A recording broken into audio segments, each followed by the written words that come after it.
It seems that everywhere you look, there are adverts for new diets, fitness programs, relaxation classes, and things to make us happier, fitter, and healthier. At the same time, many people have health issues related to lifestyle choices, are in relationships that have gone wrong, or have mental health problems. In fact, a recent labour force survey showed that the number of cases of work-related stress, depression, or anxiety accounted for 44% of work-related ill health in Britain, a staggering 595,000 cases a year, and similar figures are reported elsewhere. The idea of improving health and well-being in order to live a better life has been around for a long time, so let's start with a quick look at some of these ideas and how they've brought us to an understanding of what wellness means today. Many ancient cultures saw health as being a balance of a healthy mind, body and spirit, and there were practitioners who helped people in these areas, what we would today call psychiatrists, medical doctors and spiritual teachers. More recently, in 1948, the World Health Organization published the principles which it considered to be basic to the happiness, harmonious relations and security of everyone. And one of them was that health is a state of complete physical, mental and social well-being, and not merely the absence of disease or infirmity. So making it explicit that from their perspective, health was more than just not being ill. In the 1960s, the National Wellness Institute in America went further when it defined wellness as an active process through which people become aware of and make choices towards a more successful existence. They suggest that there are 6 main dimensions or areas of wellness, and that by working on and developing all 6 dimensions in our lives, we can build a holistic sense of wellness and fulfilment. There are other programs which speak of anything from 5 to 10 different dimensions, but the main ideas are contained within these 6, so let's have a look at each of them in more detail.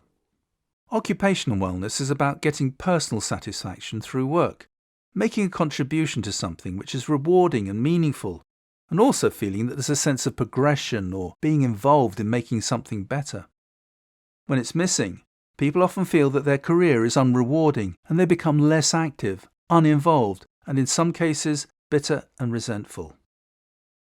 Physical wellness is more than just taking part in regular physical activity and eating a balanced, nutritious diet. It also includes things like making sure we get enough sleep, taking responsibility for minor illnesses, and seeking professional medical help when it's needed. A poor state of physical wellness could show itself as someone being out of shape, consuming things which in excess can do harm, and ignoring the early warning signs of more serious medical conditions. Social wellness is about living in harmony with others and with the physical environment by enhancing personal relationships and contributing to making a better living space. So healthy relationships in a healthy environment. Being self-centered and living in conflict with others can be signs of a lack of social wellness. Intellectual wellness involves being curious, challenging and expanding the mind by engaging in stimulating mental activities like problem-solving, creative activities and learning. Without it, people can become self-satisfied or worry about new challenges instead of taking them on. Spirituality is often seen as a journey. For some, it's a religious route, and for others, it's a secular path, but both are about exploring values and beliefs. When this is missing, people can find themselves living in a way which is inconsistent with what they truly believe and value. Emotional wellness involves being aware of your feelings and emotions and being able to express and manage them. People who deny or suppress their feelings rather than controlling them can sometimes lash out, blame others, or hold grudges. These 6 dimensions don't work in isolation, they interact together to create our overall wellness. Of course, no wellness program can stop bad things from happening, but resilience is often linked to wellness and can mean that a person is better able to cope with difficult times. Products and services to support wellness are nothing new.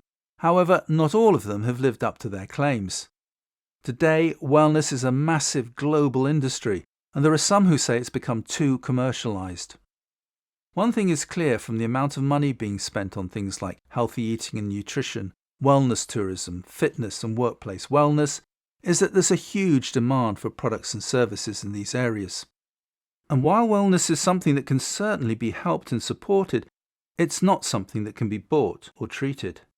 It's a personal undertaking to learn, grow, and make choices towards a more successful existence.